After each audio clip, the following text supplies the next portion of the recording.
Whether you've watched the film or not, it doesn't matter because the game is really fun to play. But before I start talking about the gameplay, I just need to talk about the menu screen. It just sets up the game so well.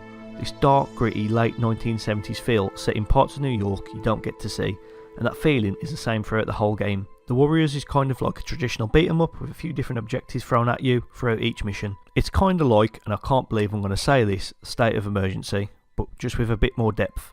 The story follows the Warriors, one of many gangs in New York fighting for dominance over each borough throughout the game. You'll get to know the members of the gang and the world they live in through Rockstar's signature world building and storytelling. So if you're like me and never watched the movie, you'll still end up getting a full experience by just playing the game. So what do you actually do in the Warriors? Well, like I said, each level has its own unique objectives, whether that be tagging over other enemy gangs' graffiti, looting stores, or just taking on other gangs in fistfights. Each level feels very similar to one another, but that doesn't take away from how fun the overall gameplay is. You take control of one of the members of the gang as you command other members to do different things, whether that's take on enemies in fights or just cause chaos around the level, so you can focus on the objective. The game also has a large emphasis on making money. By looting stores, mugging people and stealing car radios, the money you make is essential to getting through certain levels. By buying things like spray cans to complete the tagging objective, which I'll be honest, the graffiti minigame is really the only thing I don't like. It's just a bit tedious and uses up way too much of the spray cans you have to buy, and they're not cheap either.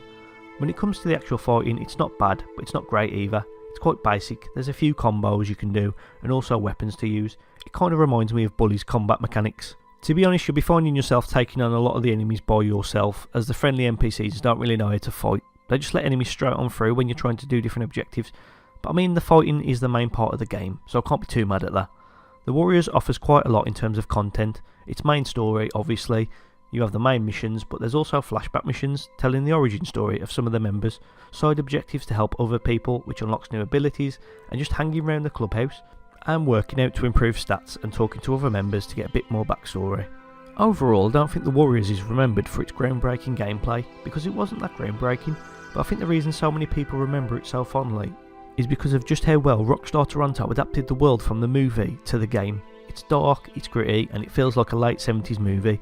And it didn't just have a linear story for you to play through, it gave you different options and is easily one of the best movie to game adaptations we've seen. Like I also said at the start, it had a PSP port which was really impressive, and I think it's also available on modern PlayStation consoles through the PlayStation Store. So if you've never played The Warriors, I can't recommend it enough. It's a fun beat 'em up with a great world and story to explore.